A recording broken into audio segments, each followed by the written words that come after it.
Welcome to the Flick Lab. I am Karri, studied media. He is Henrik, studies art. Welcome to the show. Yup, once again here. Despite the fact that I myself I'm a bit under the weather at the moment, like having the mother of all hangovers, but that's how you actually recognize a professional. It's not the quality of the product that you push out, but the fact that you push out the product despite all the agonizing pain you are going through yourself. Yep, whatever mayhem comes across us, we'll be here for you. You can count on it, in bad or good. Yeah, you can count on that one. Count on it, gin tonic. But speaking of agonizing pain and horrible agony, yeah, today's film. Come and see. It is smotri. Yup, or Kill Hitler as it was originally known before they were forced to change the name. Unfortunately. but once again, horrible violence, war crimes, and human suffering to keep up with the theme of this podcast, which is that every single time that the Christmas times are around us, we release an episode which is horrible war crimes and human suffering. Yeah, you beat it to me here. This is the kind of film podcast where we do Come and See as a Christmas movie. Yep. Now, last Christmas was Merry Christmas, Mr. Lawrence, and this year it's Come and See, and we only have to guess, will it be Serbian film next Christmas? Yeah. Hey, don't give me any ideas. So, what is this podcast, Henrik? I guess this is a failing attempt to find meaning in our lives.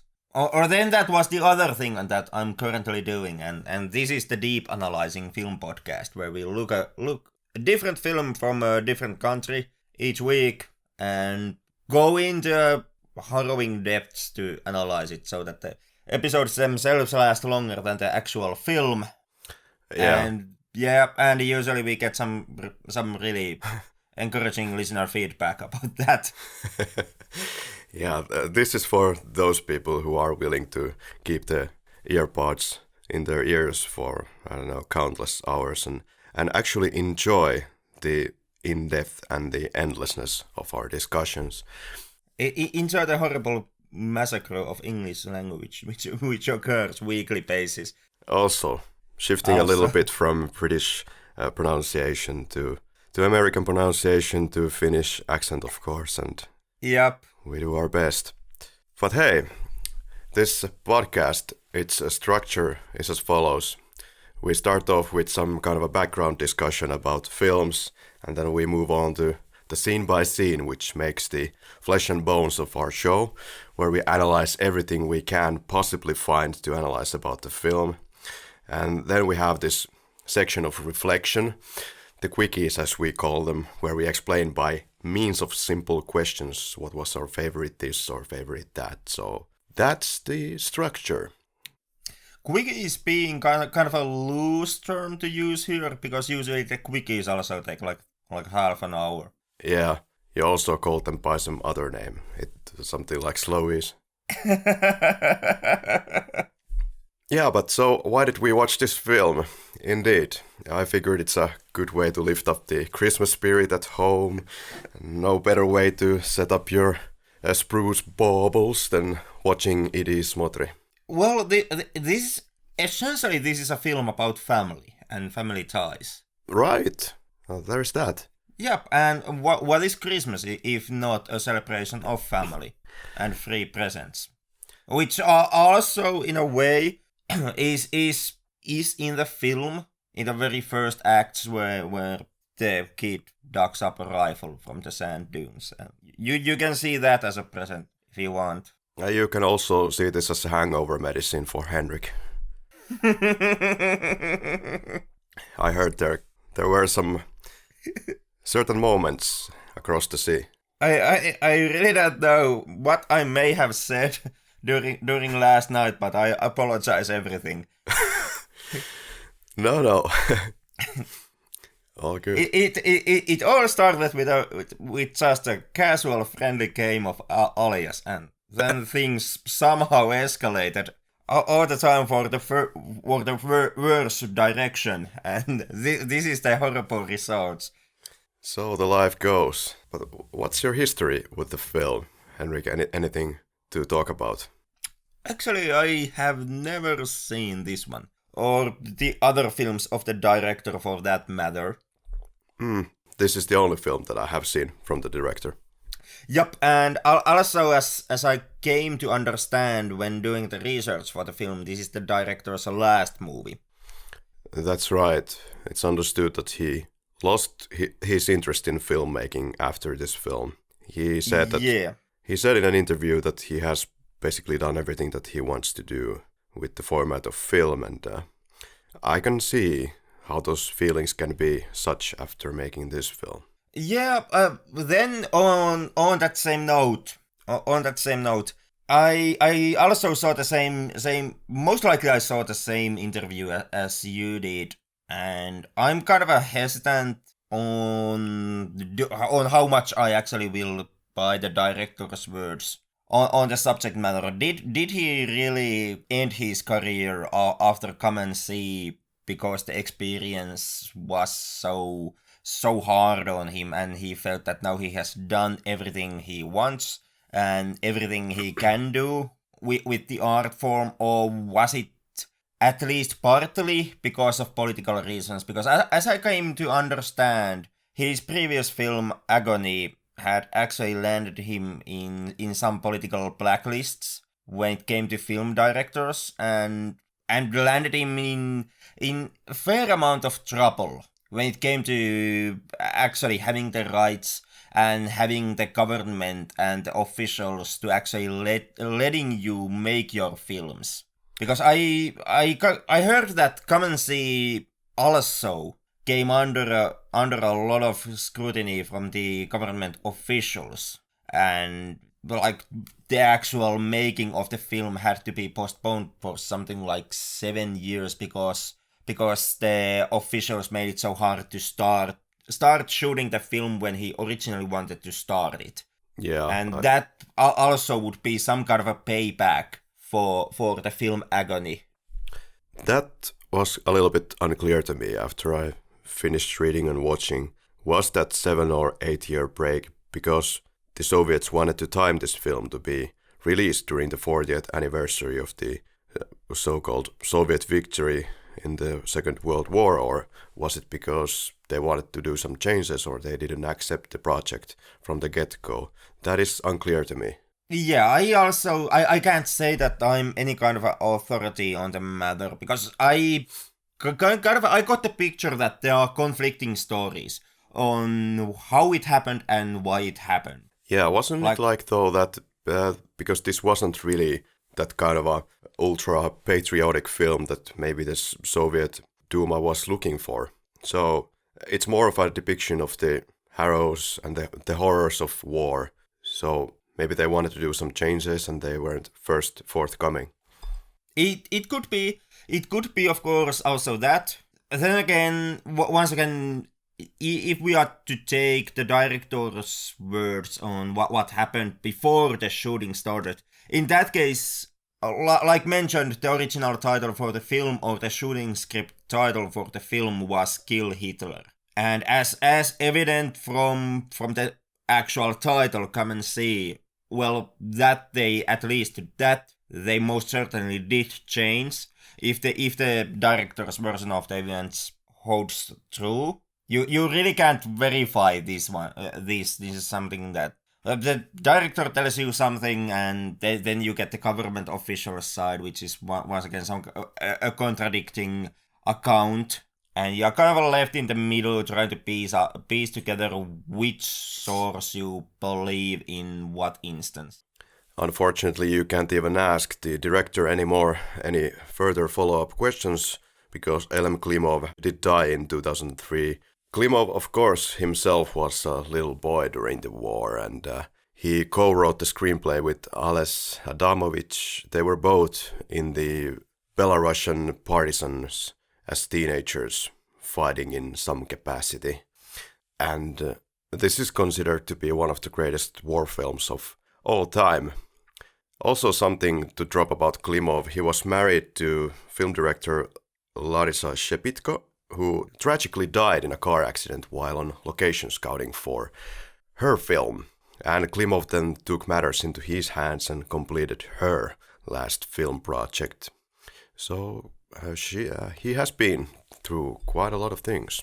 Yeah, and the film itself is I've come to believe at least partly based on the book I Am from the Fiery Village, which also I haven't been able to read for today's episode, so I don't know what the differences are, but from Klimov's interview, I got the picture that the book I Am from the Fiery Village, it's once again very kind of a documentaristic, very real account of the real life atrocities that the author of the book witnessed himself. Unfortunately, I haven't read it myself either, but there is a great deal of reading going on here lately on my part, but couldn't quite get to this one this time. But we are the kind of podcast that tries to be kind of completionist with the data that we go through. So on occasions we also read the related book if we just manage to. I watched this film in 2012, saw it around the time I broke up actually, and it was also in December back in 2012, so good times. It was... you really managed to nail it. Like the timing couldn't have been more perfect. Yeah, I just looked at the no, I can't say that on air. Let me rephrase Did the box cover say like the most disgusting depiction of war ever, and you went immediately like, yeah, this is the breakup film for me? I looked at the Amazon delivery notes and the date that was imprinted on it, and it was somewhere around December 2012. And during that time I had this Russian film bug, and it's when I watched The Prisoner of the Mountains as well, and Brat or Brother 1 and 2, and Come and See. So, about this background of the film, what is happening in this film? Do you want to provide some kind of a synopsis, or? You mean the film itself, or the historical account behind the film? Or the historical events? Are we going to go through the Second World War once again? If you have anything on it. Well, I would say that nothing that we haven't already stated out in the podcast. Yeah, you can restate it if you have something, because... And this is kind of basically a perfect continuation from that theme that we had in Unknown Soldier. This is basically like Unknown Soldier 2, the Real Heroes of War edition. Kinda, yeah, now that you mentioned it. Yeah, that's quite the coincidence, actually. To have two films about this essentially kinda sorta the same conflict. Right back to back. Yeah, we are returning to Operation Barbarossa, which is also related to the Unknown Soldier, where the Finns were fighting against the Russians, the Winter War and the Continuation War. And there was this siege of Leningrad from the north. The Finns had blocked the ways to go to the north from Leningrad, and also in south, the Nazi Germany was surrounding Leningrad. So there was no escape, even via sea, because Finns and Germans had blocked the waterways. Yeah, and today we are watching a film about, like you mentioned, the same operation, but this time from the Soviet perspective, more closely about the Nazis' occupation of Belarus. Yeah, we couldn't find a Russian guest, so instead we're going to give it a different outlook on the whole situation by looking at this film, I guess. And it's a complete accident. It is. A guest was actually, originally we were going to have a guest for this episode, to just kind of smooth over the fact that this is two Finns looking at a Russian film about the occupation of Belarus. But unfortunately our guest couldn't make it. Because of that, well, both Unknown Soldier and Now Come and See, from our side, from the Flick Labs perspective, both episodes are going to have extremely Finnish-centric looking point. Yeah, that's very much true. film was entirely filmed in Belarus for added effect.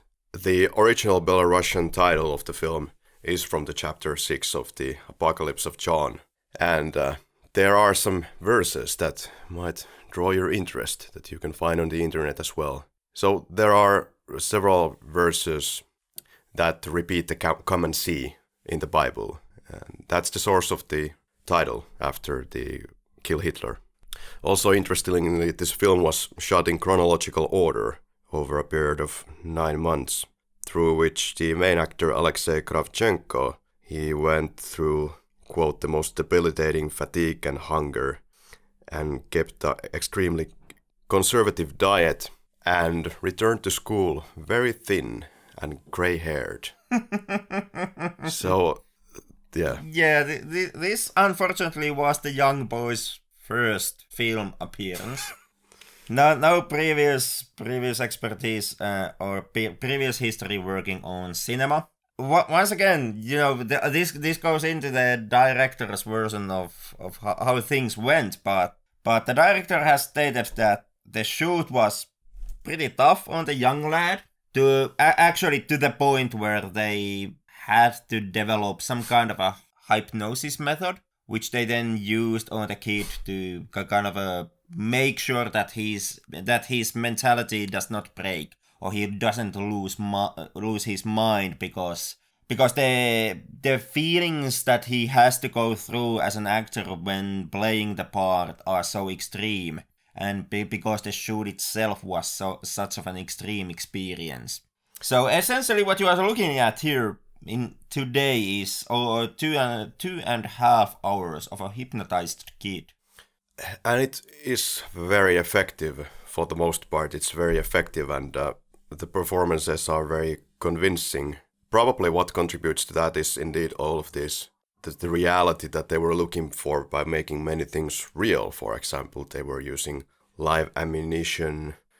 As one does, especially when dealing with child actors. As one does, and also puts the guy basically on the shooting range where the bullets were flying like a few inches away from his head.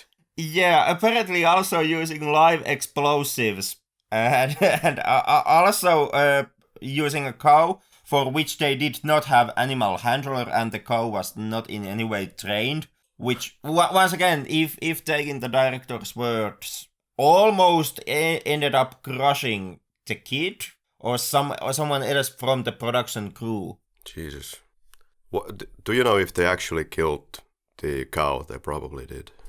I was not able to actually confirm did they kill the cow, but hearing how extreme the shoot has been, I wouldn't be completely surprised if they did precisely that. Yeah. At least it looks very realistic once the cow dies in the end of the film, or during the last third of the film. But of course, never been confirmed, at least to my knowledge. So you can always try to convince yourself and take shelter on the idea that they didn't actually kill the cow.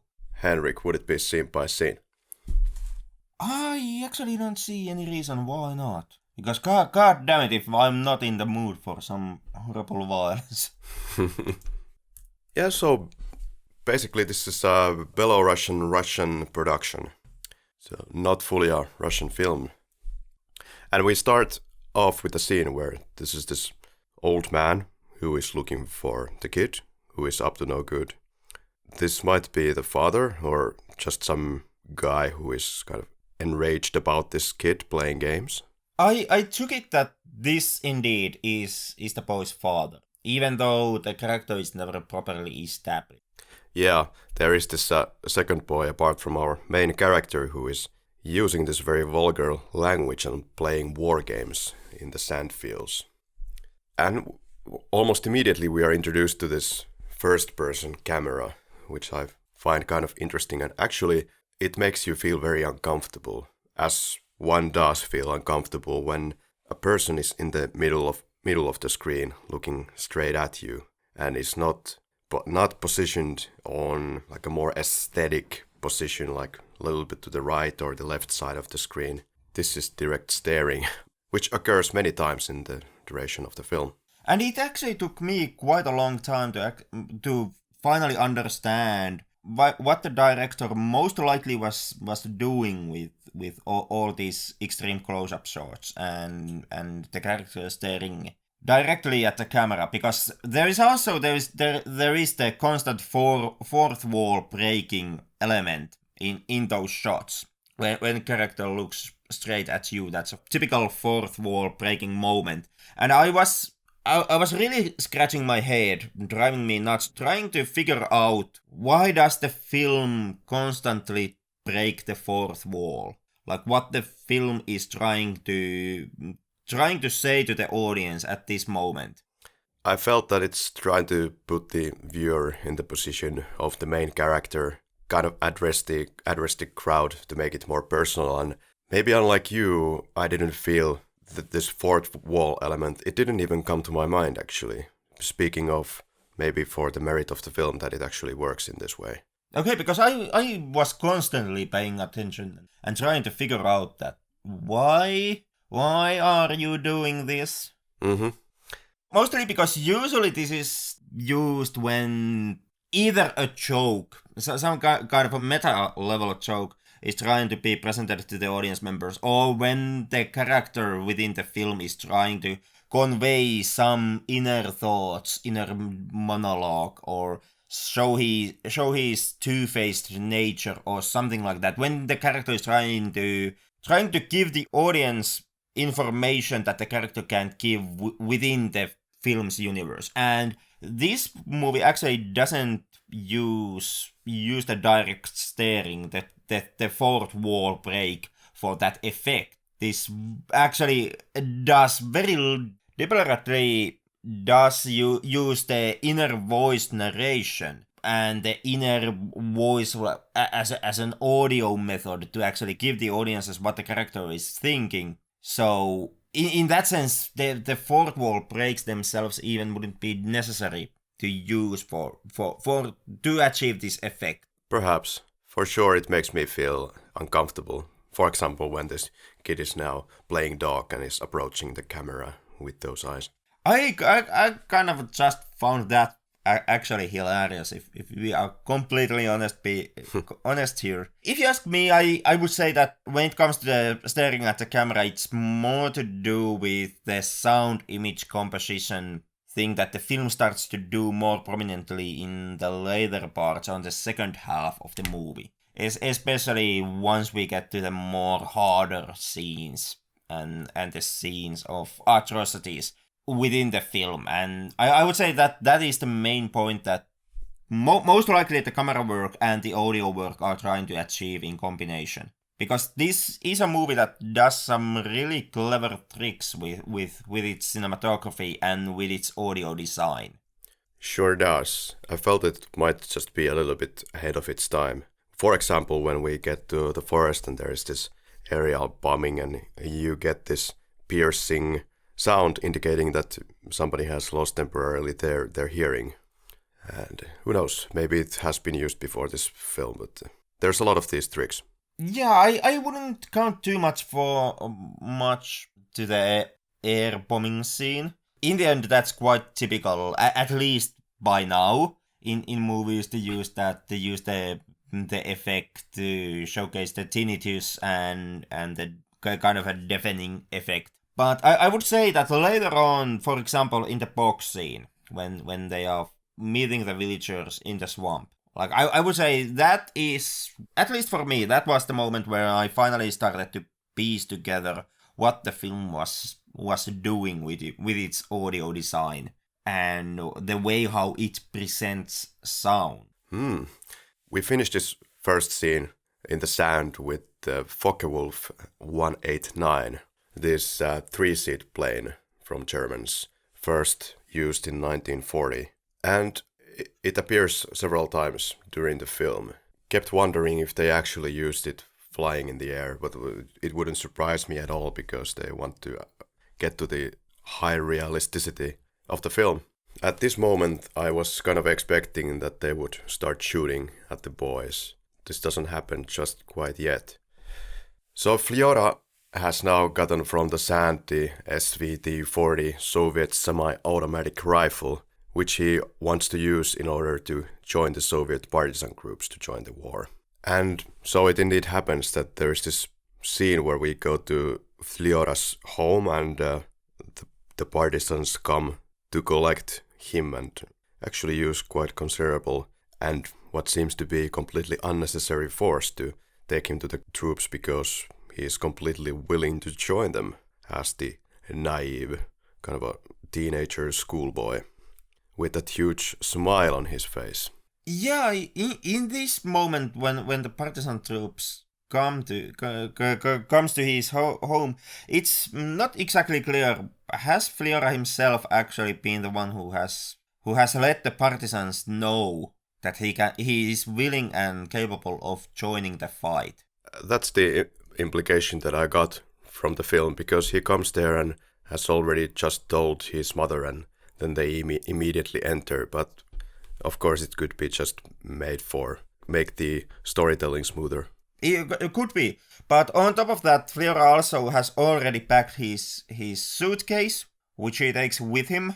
And when the soldiers enter the home, they almost immediately ask Flyora where is his gun, which kind of also implicates that they would already be aware that Flyora has a rifle, and because of this, he is capable of joining the partisan forces. Because the whole idea in the previous scene when they were in the sand beach looking for the rifles and ammunition was that the Flyora can join the partisan forces before he has his own rifle. And they really act like pigs inside the house, which kind of is interesting, taking into consideration that this is done during the Soviet times and the partisan Soviet troops were supported by Soviet Russia itself, so this is not giving a very favorable image of any of them.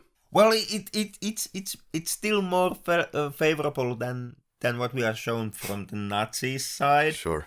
Of events later on in the film. The partisan troops, they still at least they are still at least a bit respectful towards the house which they enter. And they do some funny gags for the little kids. Yeah, and then they steal the chicken or whatever this animal was.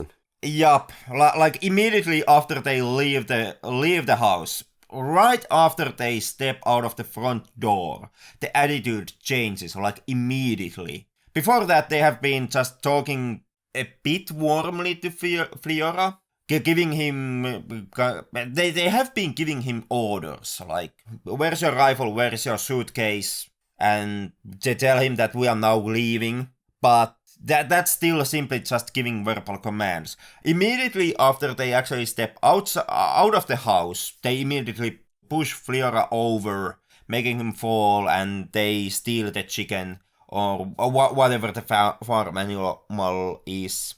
And there's kind of like, it's almost like an on-off switch. You are indoors, you are outdoors, and the attitudes and behavior changes immediately. And the blasting of Flyora to the door so that he hits his head so badly that it starts bleeding. And that seemed to be completely unnecessary because he was going to go forward anyway. Maybe this is kind of trying to show the harshness of the military environment right off the gate, but kind of like why there was no any conflict until they started it themselves out of thin air. Yep. But it of course might also be that they were already prepared that the mother will start the conflict immediately after they leave the house, and that would be kind of this unworded point of no return. Like before that, Flyora still belongs to the house, belongs to his mother, belongs to his family. And immediately on the act of leaving, the act of exit, that would be the point for the mother where Flyora changes his belonging to the partisan troops. And because of that would be the point when mother starts to starts to cry and push back the soldiers and throw up the opposition for the partisans to take Flyora. And in one reading, you could say that was kind of the moment that the partisan soldiers were waiting and expecting, and they were kind of mentally preparing themselves inside the house for that moment. So that's why they act so completely different within the house, because the opposition from the mother is still not happening. Yeah, that's a good point. So they throw Flyora out of the house and put him on the horse carriage. The mother follows the horse carriage. There is, I suppose, some German guy on the horse carriage as well, because he doesn't speak Belarusian or Russian, which I found interesting. And Flyora is also calling the town mayor, was it, an idiot? Yeah, town mayor. This is followed by the camp scene. They have the photo shoot, which they are preparing like forever. Always some new guy coming to the image. Also a cow. On the cow they have written, "We'd rather eat you than let the enemy get you." I noticed that they are kind of well off, or are depicted being very well off. On this camp, for example, it seems to be this cow now that they are putting into pieces, and they are eating very well. A lot of meat for everybody. I wonder how realistic depiction this is of the situation, but that's how it's being depicted. And Flyora is on a shift guarding the camp, and the squad leader comes there. And the squad leader comes to talk to Flyora to give some instructions. Yeah, basically telling him that Flyora is failing in his guard duty because he didn't immediately shoot at the leader when the leader did not give the correct pass for Flyora. Same time we are introduced to Glasha, who is the nurse at the camp. Who Flyora also doesn't shoot for some godless reason. Yeah, maybe he figured out that this is not a threatening situation because... Okay, it could be, because we famously... Then again, his commanding officer has just said Flyora, like point by point, that you shoot immediately if someone does not give you the password when asked. Yeah, and then again, I found it interesting that he's put on to double duty because of his mistake, right? But then immediately the other soldiers come to the scene and free him from his duties. Yeah, but it's almost like the partisan forces doesn't know exactly how to create military discipline and how the military discipline should work in a situation like this. Followed by the pot cleaning. I found this kind of iconic. Haven't seen anything like this before put on film, really. But yeah, also the pots have to be cleaned, and he is hard at work put into all of these shit works throughout his stay at the camp, like cleaning this pot, to which I believe they will put the cow. Yeah, that, or then they are actually trying to boil Flyora. Because the fire underneath the pot has actually been lit. So the water is boiling, and with the water also possibly Flyora is boiling, which could also explain how the partisan troops are so well fed. Partisan commander Kosach gives his orders. They are continuing on their march, but they go through the equipment situation and the health situation of the group, and Kosach orders that Flyora must give his boots to this older gentleman who is having a poor condition shoes or boots. At the same time, Flyora is ordered to stay at the camp and take care of the camp, which he ultimately doesn't. He seems to wander into the wilderness ever deeper. And then at some point he once again meets with Glasha in the forest, and they bond, and they slowly start to lose their mind, or seem to be extremely bored. And we have this return to this first person camera work. Flyora is crying about the condition of the shoes that he got, but soon this sorrow turns into confused laughter. So they're descending into madness, little by little. The bombing starts, after which they start to descend further into madness. It starts raining and they are dancing in the forest, completely wet.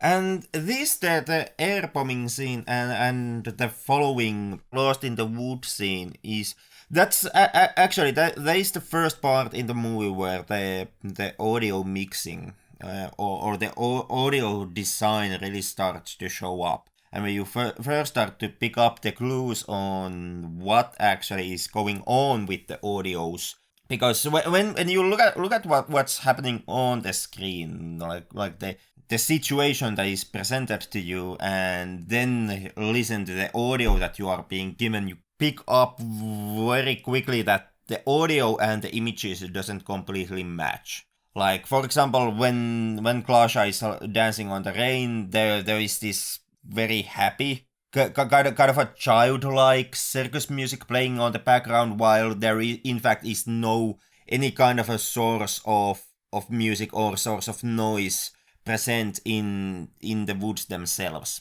And later on, the film actually makes a very conscious effort to actually showcase you audio and the noise sources whenever they are being presented within the film. So now the dancing scene kind of starts to make you ask the question, where exactly is that music coming from? And why is that music here? I read it as something that is coming from their head and their imagination, as they are very bored, and more than bored, I think they are traumatized already by the situation.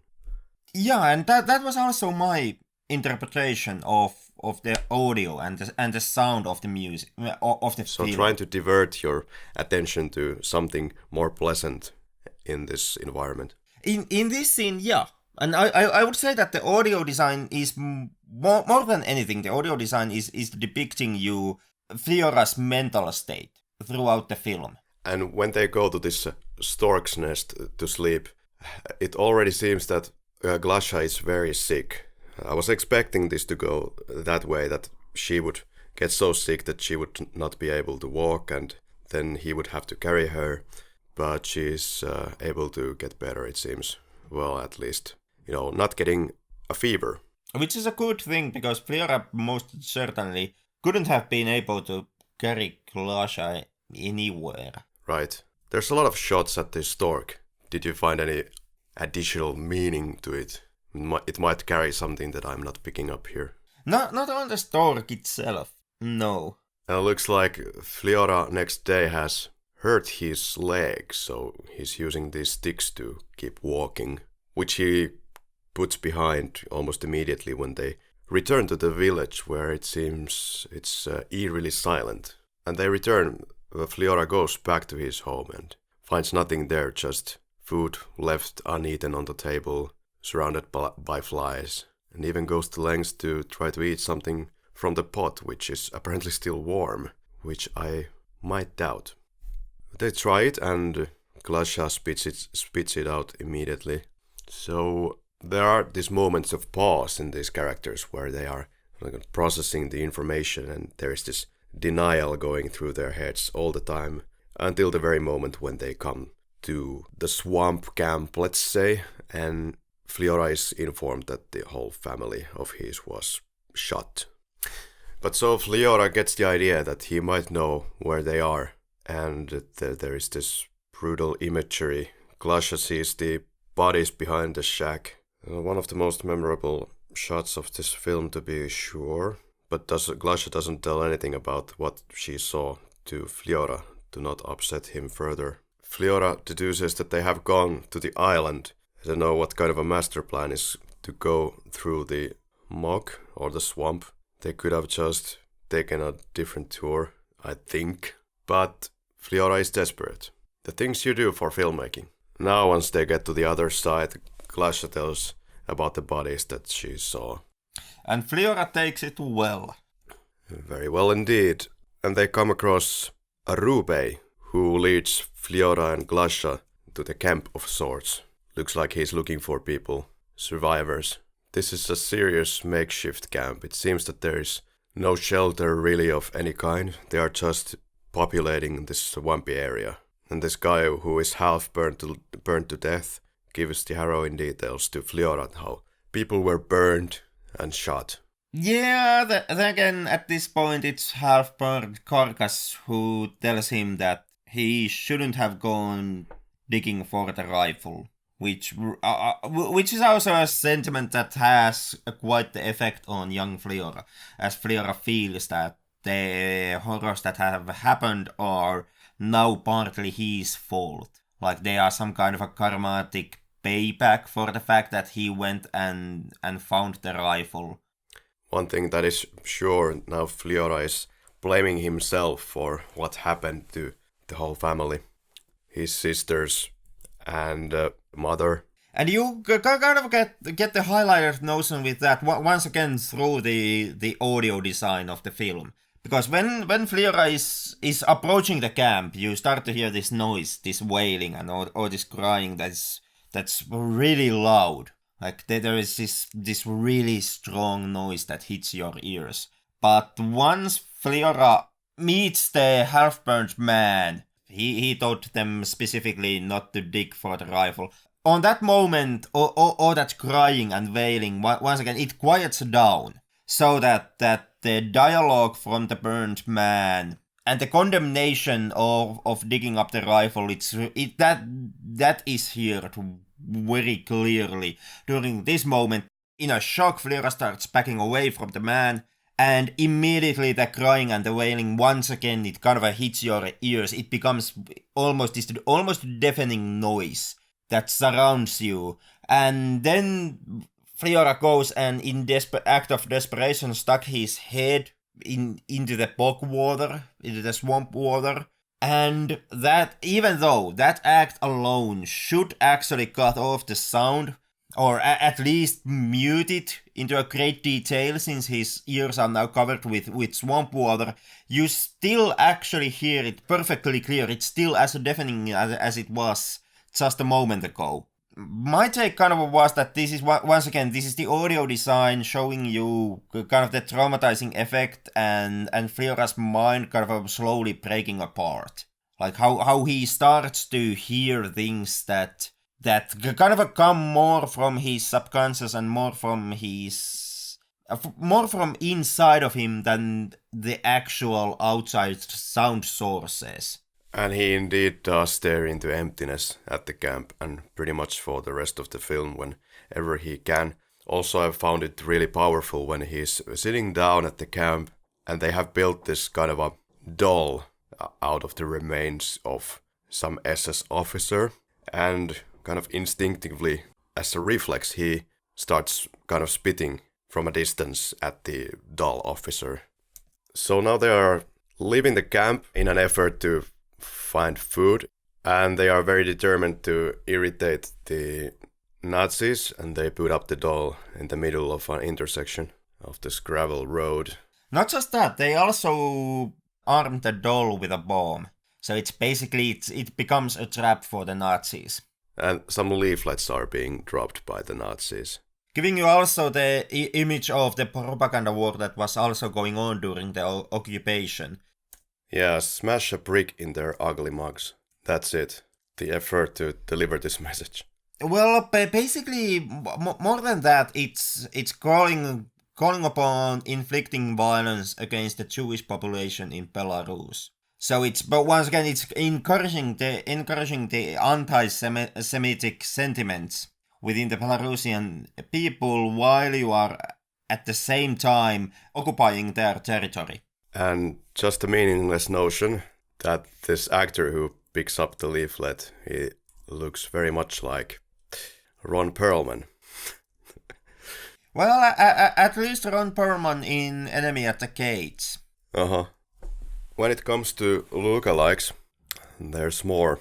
For example, if you check out your WhatsApp, there's the picture of Aleksey Kravchenko nowadays, who plays Florida in this film, and somebody that you might know as well. Well, that is somewhat of a striking resemblance, I must admit. And if I may say so, Eppu normally looks a little bit like Henrik here. I don't know what I've done to earn such insults. Really? Wasn't he on the list of the sexiest men on Earth, or in Finland anyway? What, me or abnormal? Both. Yeah, they walk through a minefield. Luckily, they get with the very, very low casualties, so they're expecting the bombardment from the planes, but it's actually the mines that they step to. So, kind of moments like these, and the case of father makes it a little bit convoluted what is actually happening. And find the leg of one of their partners. Now they get to the new village and this cow owner, and they do their best to steal the cow and start milking her. Now the Germans start to shoot from a distance, and seems that Flyora's body, once again, is now nothing more than a body lying on the ground. The cow survives for now, and seems to be kind of undeterred by the shootout, but then finally dies as well. When the fire starts rolling again, it's very realistic. It seems that they actually shot the cow. Especially with that extreme close-up on the cow's eye, which they give to you. Oh, true. And Flyora kind of takes shelter from the cow and is sleeping next to the cow to make life a little bit more comfortable. Then finds a horse, tries to steal the horse, but then the owner of it suddenly appears. But once the Germans start to flock out of the truck, the owner still allows the Flyora to escape and take shelter because he's only a kid. I have to wonder how many Germans you can fit inside one truck. Seems to go on forever, this flow of people. At this point they basically reach yet again another town where many of the people are flocked into a few houses, taking shelter, and the SS officers are there to eat all of their food, destroy their windows, etc. But that's only the beginning, because now we're getting to the factually, unfortunately, quite accurate depiction of the fact how the Germans destroyed over 600 villages in the area. And as the director noted, everybody knows about the terror of Katyn, but also what was done to the Russians by the Nazi Germany is quite something, and maybe less written of. People are forcibly pushed into shacks. Almost one SS officer is also left there, but gets out at the last moment. Somehow Flyora is the only one, it seems, who is able to get out of this shack when they start burning it. He just comes out of one of those windows, and it's not kind of explained how he managed to pull it off. Well, the Nazis are allowing people to escape through the windows as long as they don't bring the children. And I guess in this situation, the children is something like below 13, below 10. What do you think about the final makeup of Flyora? Did it bother you? It seems to be kind of maybe a little bit overdone, or it could also look like that perhaps with that amount of dirt. I always thought it was kind of a makeup overdone. To me, it was an aesthetic choice, which was kind of a showcasing you the kind of a mental breakdown of Flyora. Through the makeup, Flyora starts to look more and more like an old man. Yeah. Towards the end of the film. More precisely, he starts to look more and more like the man from the very first shot of the film, who tells the kids not to go looking and digging up the rifles. Yeah, that's a good point. The Germans have now burned down one of these shacks, or several of them, shot at the prisoners inside, and also thrown some grenades, I believe. Done basically everything they could to make it as agonizing as possible. And off they go, I believe, to the next village. But not before they take a photo shoot with Flyora, and the famous image where the officer is keeping the handgun on Flyora's head for the photo opportunity, but then at least has like a small quantum of heart to spare the boy. So Flyora tries to get out of the scenery. Yup. And this is kind of like you said, this is kind of one of those poster shots of the film, the close-up on Flyora's face, which really kind of does showcase you Aleksey Kravchenko's acting abilities already at such of a young age. Even though if the stories about the production of the film hold true, it may also be the case that it's not so much of Aleksey's acting as it's Aleksey actually being really, in real life, really being afraid that the director has put on a live round inside the gun. Yeah, it seems very much so that he was put through a hell when making this film just to get the proper effect. Well, once again, if going by the director's word here, yeah, he most certainly was.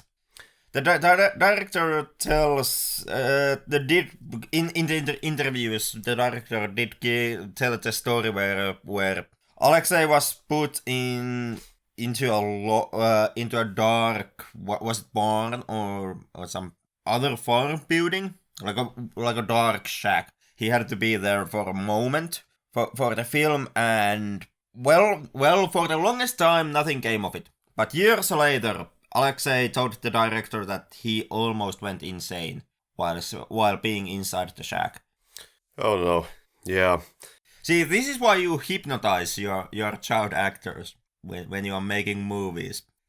Yeah, Klimov was, though, nice enough to try his best to keep the boy sane and return him safely to his mother after the filming had completed. Yeah, so. Yeah, but only after shooting at the kid with live ammunition. So this is no Hollywood, boys and girls. this is filmmaking. Like this is not your cozy in studio Marvel movie. This is real life filmmaking where you shoot at your actors. Flyora plays dead for a moment and then goes to witness the execution of the SS. Some of them are pleading for their life, but they are already pouring gasoline. Actually, don't set them aflame at that moment, but they just shoot them and then probably burn them afterwards. Yeah, another once again interesting filmmaking technique that is being used here during at this point is when Flyora once again meets with Glasha looking like lady from the village, the other person who was able to escape the church before the Nazis burn it, and who now has been gang raped by the Nazis. And what is interesting here is once again those straight close-ups on the actors' faces, which look straight at you, almost once again giving you that fourth wall breaking moment. And from those close-ups you actually get the idea that Flyora and the lady are looking at each other, like standing right next to each other and looking at each other's faces. But then Flyora turns and the image reverts into a bit backwards, and you get that wide shot of Flyora leaving. And in that shot, actually, you finally realize that they haven't been standing next to each other and looking at each other. Flyora has actually been standing on the left side of the lady, which means that from his vantage point, he only could have seen like the silhouette of the lady, or seen her left side, maybe in a small angle, like see one eye, but not get a direct look at the lady's face. So it's once again it's basically it's you using close-ups and then using wide shots to actually showcase to you that the perception you are given from Flyora's viewpoint of what he sees, what you see through Flyora, it's not the actual reality. And the film does this interestingly in couple of places where you are being mostly you are being shown events very closely to Flyora, and then and then the camera pulls a bit backwards, showing you the larger scale, showing you the wider area. And in those moments, you actually notice that what you have been shown from the character's perspective, it's not actually in line with the reality of those scenes. Once again, giving kind of a weight to the notion that not only through sound work, but also through camera work and cinematography, the film is trying to depict the experience of person's mind going through a trauma. and becoming traumatized. Yeah, and also moving from the close-up to the wide shot, it's kind of just almost feels like it's kind of sort of casually carrying on from one extremely harrowing moment to the next, just like that. It is. It is. It's almost like Flyora himself is starting to become so jaded, or his mind is starting to become so traumatized that as a person, Flyora is becoming jaded to the horrors of war and the events that he goes through. Like he no longer really anymore stops in that moment. Like he doesn't freeze. He very quickly, very casually just continues. Turns around, turns his back to something that he has just previously seen, and then continue walking forward. In this scene, where that forward is, it's underneath the bridge where they are executing the now captured Nazi soldiers. And Flyora famously now finds in the river the propaganda poster of Hitler. And Flyora, of course, goes a bit crazy here and starts shooting multiple times at the portrait. We see a compilation of the Nazi Germany moments, but played in reverse, as like we're undoing what was done. And of course you can't ever undo these moments, and that's kind of the horrifying part. You want to rewind it, but you just can't. And it also kind of showcases you how far Flyora has gone already as a person in the course of the film, because once again how it's cross-cut, the picture changes between the actual movie images and then there's recorded documentary images of the Third Reich. Kind of a rhythm of the scene is that Flyora shoots at the picture, and then you are shown glimpses of the reversed Nazi documentaries, and then there is another shot followed by more reverse material from the documentaries, third shot followed by more, and the timeline of basically Hitler's reign is it's shown to you going backwards. It's kind of starting from the very end of the conflict and going all the way backwards to him rising into power, and even later on him being a child and him being young, and the Germany before Hitler. And Flyora just keeps on shooting the image, reversing the documentary material even further and further, until he finally reaches the point where he's kind of seeing Hitler as a child, like a really small child, almost a baby. And that's the final moment where Flyora finally actually stops shooting at the picture, kind of realizing that shooting a baby is maybe taking it a tad bit too far. Like he kind of connects with his humanity during that moment. But that act kind of shooting Hitler, killing Hitler, in an attempt to kind of go backwards in time, to reverse the whole formation of Third Reich and the whole Kristallnacht and Hitler rising power.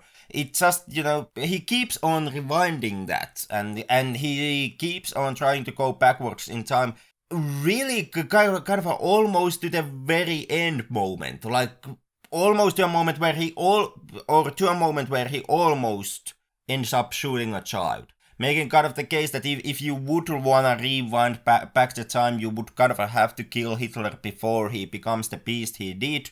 And there it becomes kind of harder to draw the line. Like, at what age you can still kill Hitler? Can you kill a Hitler as a baby? Is that still okay to prevent the whole Second World War, the whole Wehrmacht, or should you kind of limit to yourself killing Hitler only only when he's still a teenager, or when he's still an art student, or just in the first days when he's starting to rise into power but has still not managed to really do it?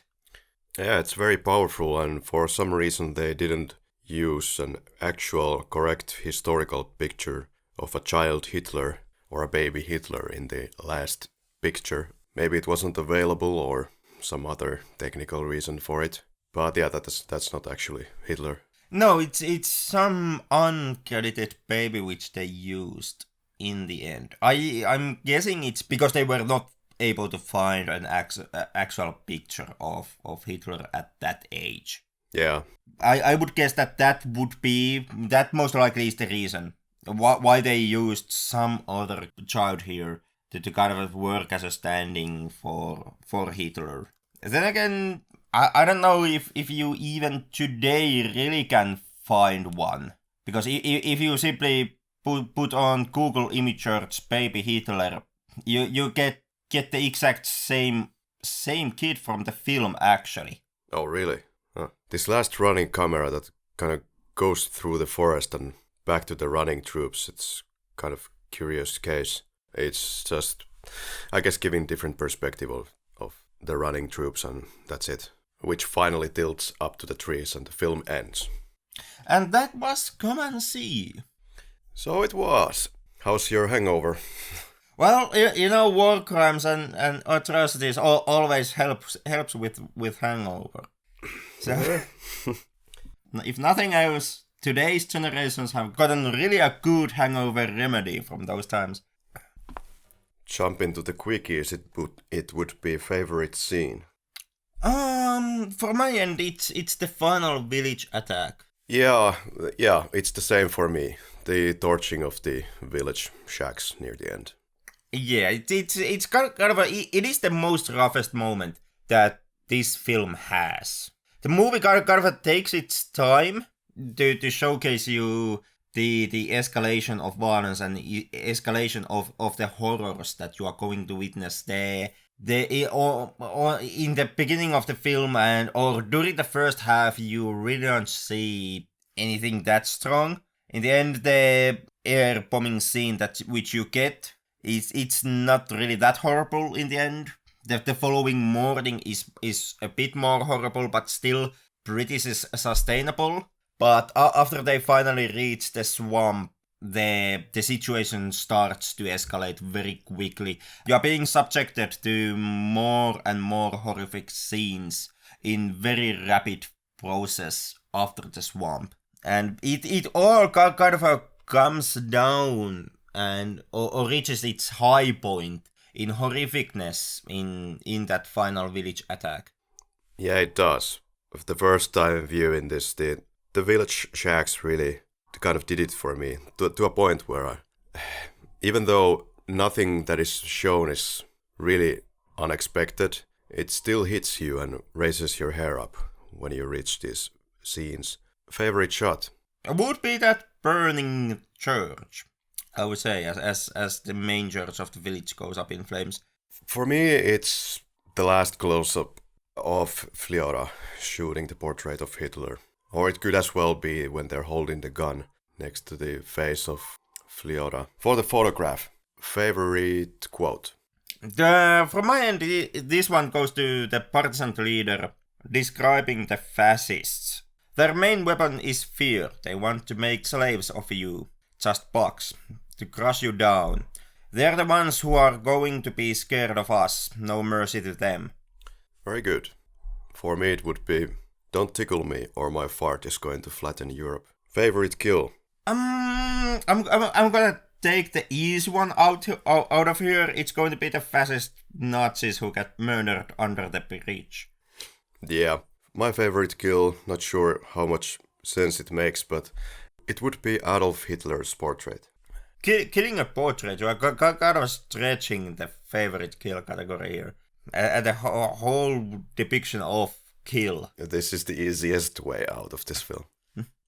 What would you put on the film's poster? I would put when they're taking the photograph with the SS. Most likely the exact same image. Which is actually in some posters.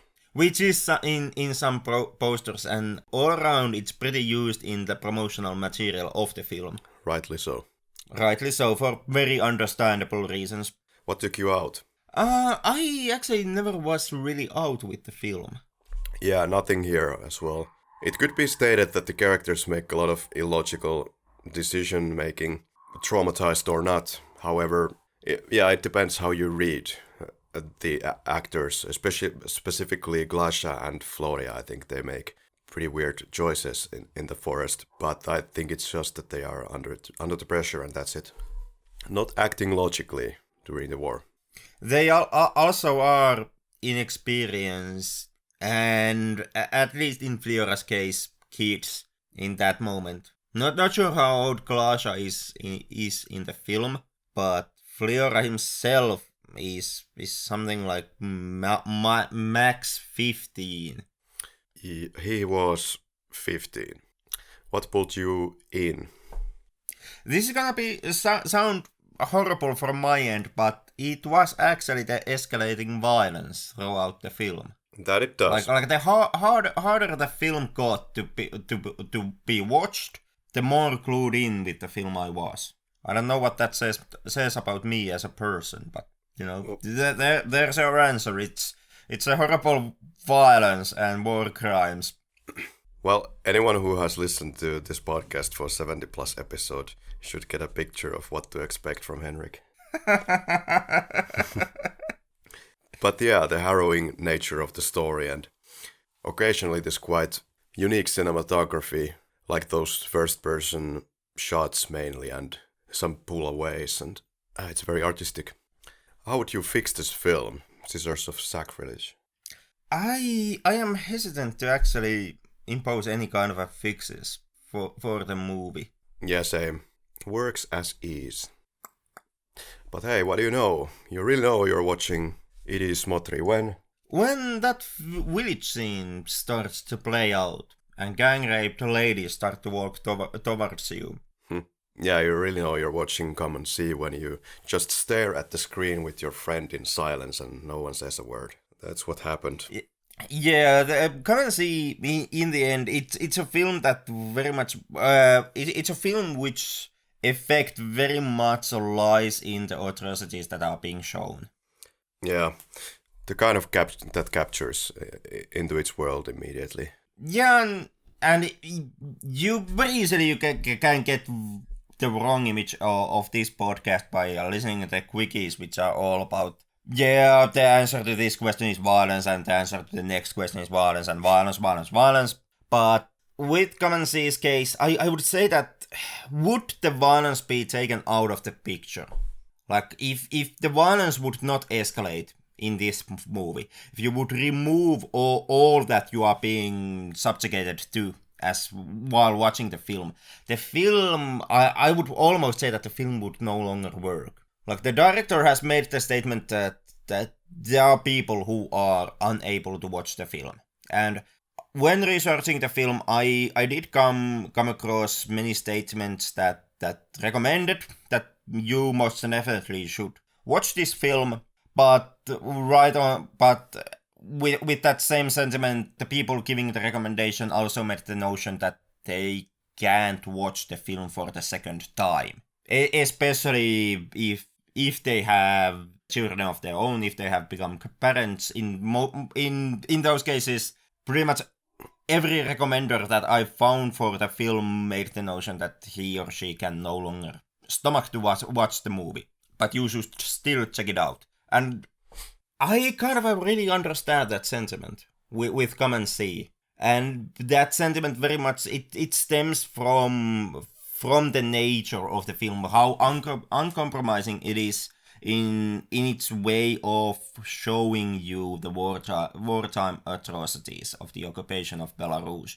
And I would say that is maybe the film's strongest suit, and that is behind the main emotional effect that the film has on you. Because this is kind of a taxating film to watch, or you kind of feel exhausted after you finish watching the movie. And that is very much, in my opinion, because the violence gets so horrific, because the violence gets so real, and because it becomes kind of a so non-stop. Yeah, this is the kind of film that you don't easily return to.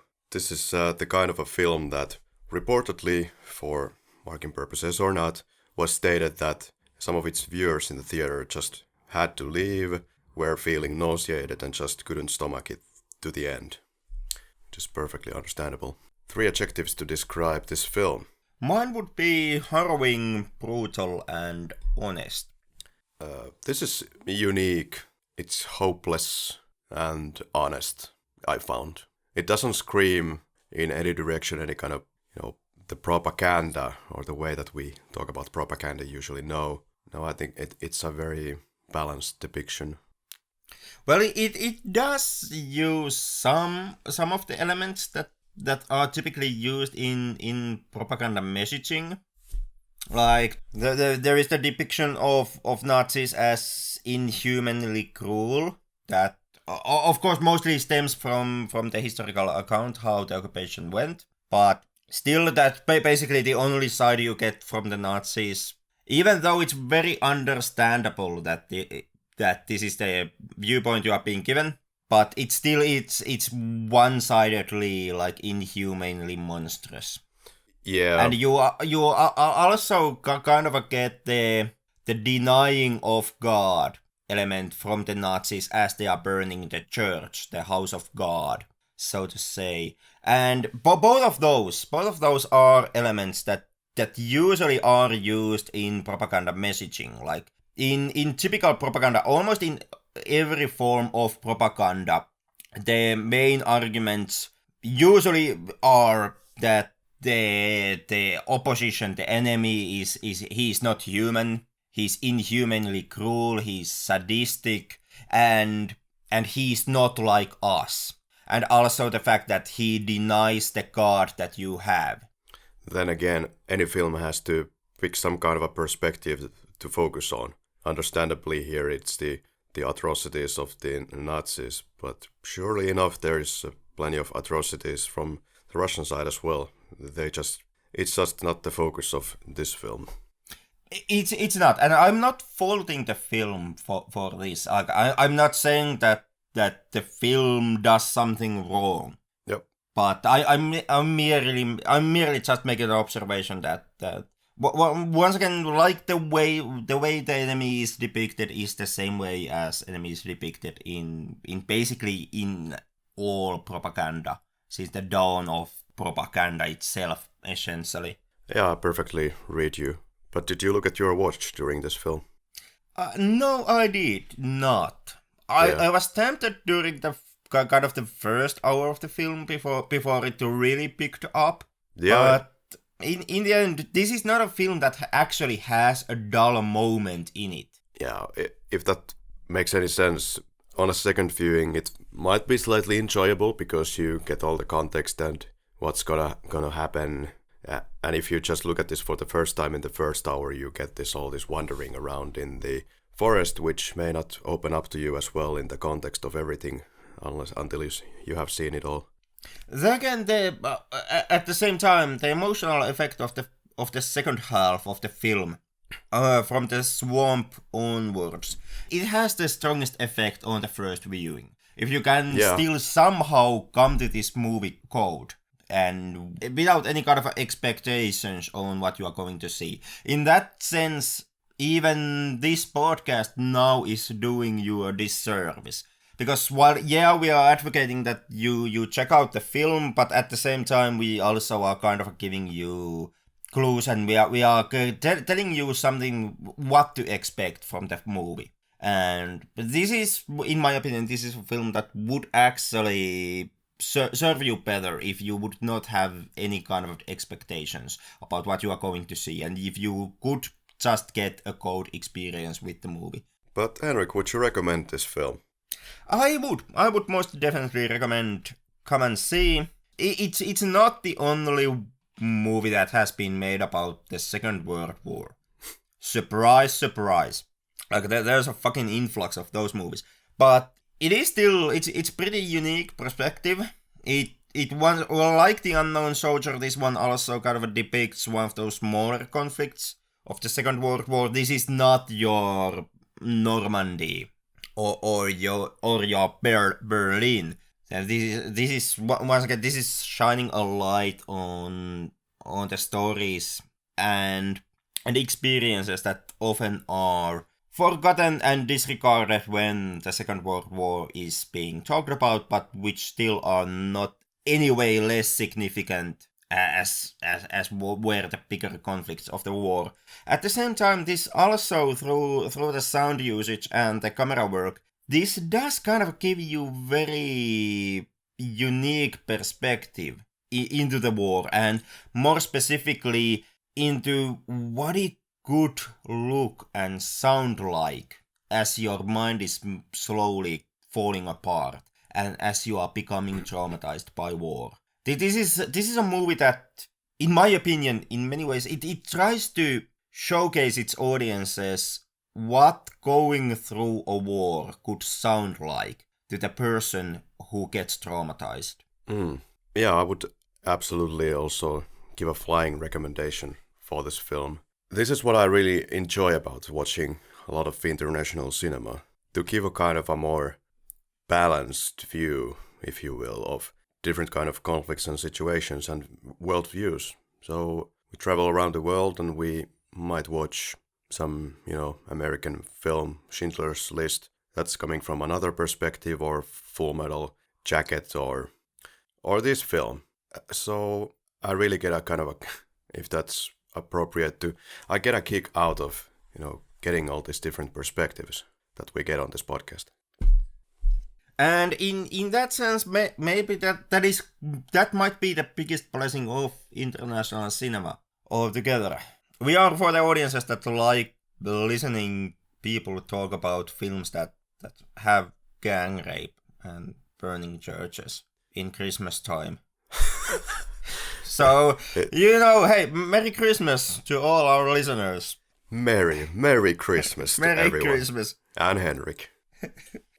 You too, man. You too. Good stuff from Empire magazine Field Assembly, and I had to laugh out loud when there was a quote, "An impressionist masterpiece and possibly the worst date movie ever." Yep. I can sympathize with that sentiment. The second worst date movie ever. If it's going to be your first date movie, your first date, and you're going to check a film, do yourselves a favor and make it Gone Girl. Because, oh my god, your relationship is going to show like the rest of your relationship is going to show up in such a different light ever since after that. Yeah. Don't do this come and see for first date. Do it for the third date. You can start it with Gone Girl, which showcases that your significant other or the person you are infatuated with is actually a complete shitheel and most likely wants to murder you. Then you can follow it up, I don't know, maybe with Merry Christmas, Mr. Lawrence, which showcases your significant other that you have this international reach and you are interested about different cultures and people, and on your third date movie you can check out Come and See, which showcases your significant other that you are really fucked from the head and there's something with you and gang rapes. So that's kind of the dating recommendations from the Flick Lab. Oh, it's the make it or break it situation. it's a make it or break it. Do you watch underground cinema or not? Yeah. If your significant other can actually take all the three movies, in that case he or she is a keeper. Oh, I wanted to address one more thing here. Like, how would you put this film against Apocalypse Now or Full Metal Jacket? Do you get like the similar vibes, or which one do you feel is like more powerful, if you can compare any of this? It's hard to say because I wouldn't put these kind of next to each other, right? In any way. These are like there are some similarities between the three films, mostly that they all depict the deterioration of mind from different perspectives. In all those films, the characters more or less lose themselves. They become more or less insane as the movie goes onwards. Yeah, Apocalypse Now is less about the violence, the on-screen violence, and Come and See is kind of a mixture of losing your mind while you see the violence. So it's a different beast. It is. There are some similarities in themes, mostly precisely the losing your mind, becoming insane in face of what you are experiencing. But that's kind of a like outside of those few instances of shared ground, I wouldn't really say that these have that much in common. And that kind of makes picking your favorites pretty hard. I would say almost impossible.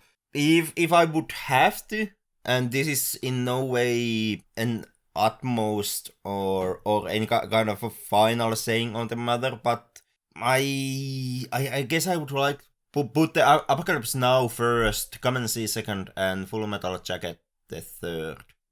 Yeah, it's a tricky one. I enjoy all of them in different ways. So, back to your spruce baubles, dear listeners. I think that wraps up today's episode. I would say so. If nothing else, we have managed to ruin Christmas once again for our listeners. Once again.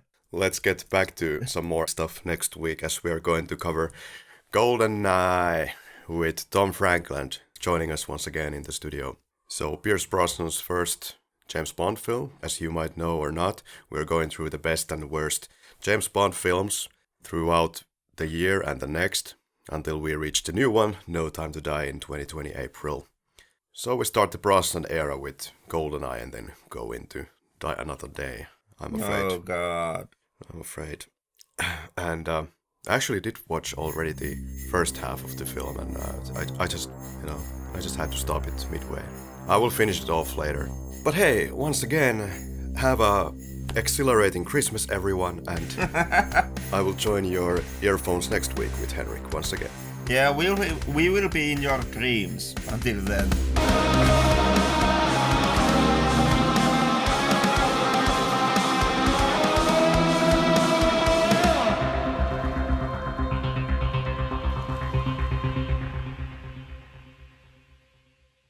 Joo, että